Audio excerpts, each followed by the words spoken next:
Je reçois Jean Goriou et Annabelle Godin. Bonjour. Bonjour.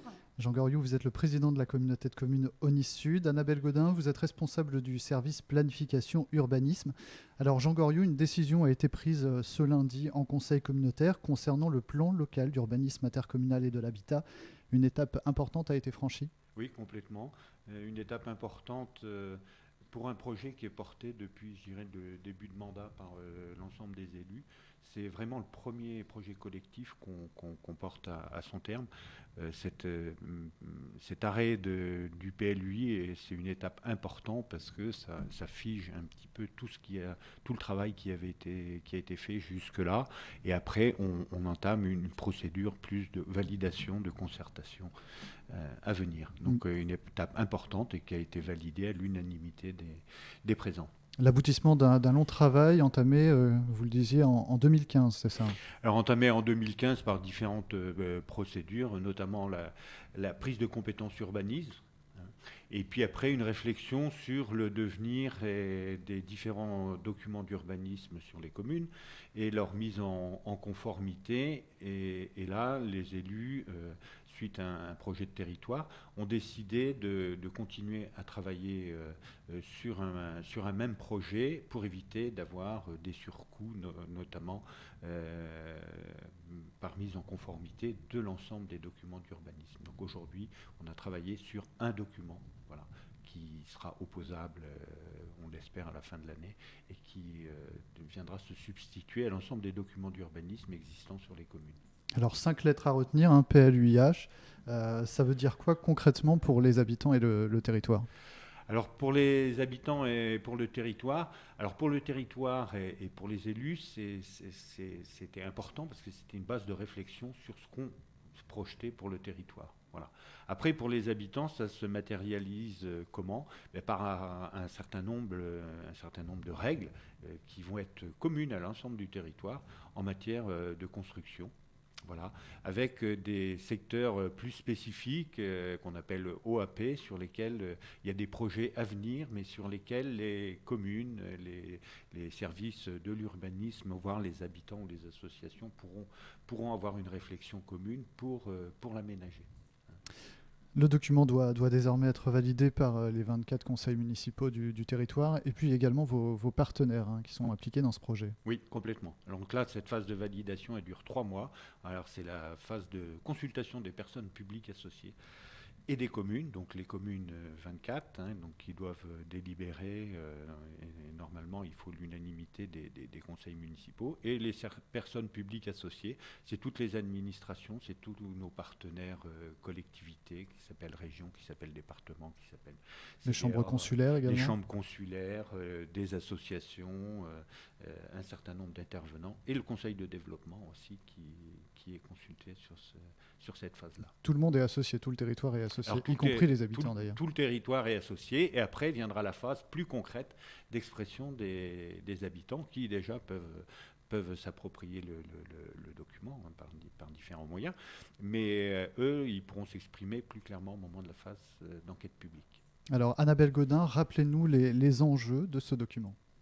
Alors, ce document, il est construit depuis maintenant 2 ans. Il a commencé par une analyse du territoire, un diagnostic, ce qui nous a permis en fait d'asseoir ensuite un projet politique, comme le rappelait le président, c'est-à-dire quel devenir pour notre communauté de communes dans les 10 voire 20 prochaines années, que ce soit en matière d'habitat, de transport, d'urbanisme, de construction, d'environnement. Ça embrasse plein de domaines différents. Et ça embrasse plein de domaines différents. On est vraiment sur un vrai projet de valorisation du territoire. Le PLUI, à la base, est un projet de territoire. Alors, bien sûr, qui va se concrétiser avec des règles, notamment pour les constructions et les aménagements, mais c'est avant tout un projet de territoire.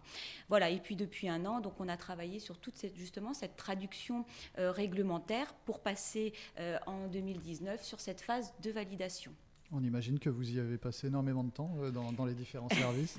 Oui, on y a passé beaucoup de temps.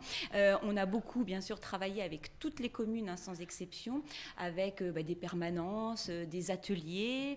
Et puis, bien sûr, on a mis en commun aussi un travail collectif, hein, au sein de la communauté de communes, avec l'intervention de collègues, que ce soit le développement économique, les services communication, bien évidemment, et le service environnement, puisqu'il y a eu un inventaire de toutes les zones humides sur notre territoire qui a été réalisé pour se mettre en conformité, hein, avec des documents de rang supérieur, comme on dit. Donc un vrai travail collectif, à la fois d'un point de vue politique, mais aussi d'un point de vue technique. Alors tout va s'accélérer là prochainement, d'ici les prochaines semaines, les prochains mois. Quelles seront les prochaines étapes ? Alors, l'étape, je dirais presque la plus importante aujourd'hui, Monsieur Goriou le rappelait tout à l'heure, c'est bien sûr la consultation des personnes publiques associées, qui en quelque sorte vont corriger un peu la copie qu'on va leur transmettre d'ici quelques jours. Et puis, je dirais une étape cruciale qui est l'enquête publique. Elle aura lieu bien évidemment en septembre, hein, à partir de mi-septembre. Une campagne de communication va avoir lieu. On mettra des affiches, on distribuera l'information dans les boîtes aux lettres et via notre magazine communautaire, puisque en fait cette étape, elle va permettre au public, aux pétitionnaires et à tous les habitants de la communauté de communes vraiment de s'exprimer sur ce projet et de faire valoir leurs remarques, leurs demandes via un registre et surtout en rencontrant le commissaire enquêteur. Voilà. On connaît déjà les dates de l'enquête publique ? Alors, pas encore tout à fait, parce que c'est quand même une étape qui est très compliquée à monter. On a un document qui est très conséquent, donc on va voir un petit peu comment on va pouvoir le présenter à la population. Il faut des versions papier, mais également des versions informatiques. On sait qu'à peu près ce sera mi-septembre, hein, mais l'information sera faite à ce moment-là et on vous tiendra informé, bien évidemment, pour vos auditeurs. Est-ce que c'est facile d'être clair sur ce document de façon à la fois très synthétique pour toucher la population ?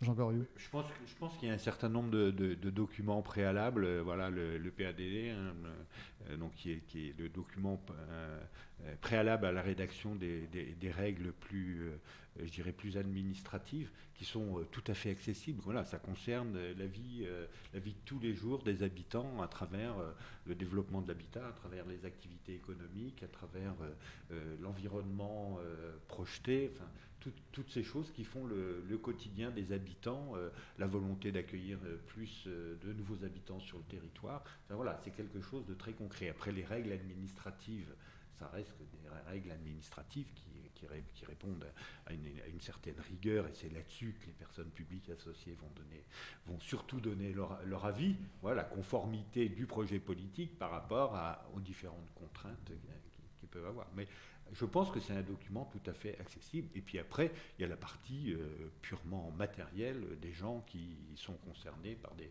parcelles constructibles, pas constructibles, qui ont été transférées d'un zonage à un autre et tout ça. Et là, c'est carrément du concret pour les gens concernés.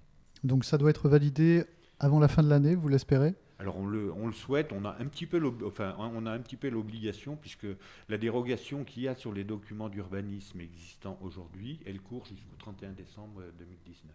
Voilà. Alors si le document est prescrit début de l'année 2020, je ne pense pas, mais il ne faudrait pas qu'on se retrouve sur un vide juridique beaucoup plus long. Je ne sais pas comment ça pourrait être résolu, quoi. Donc dès le 1er janvier 2020, ce nouveau document s'appliquera. Exactement, c'est ce qu'on souhaite. Merci Monsieur Goriou, merci à Madame Godin d'avoir été nos invités. Merci.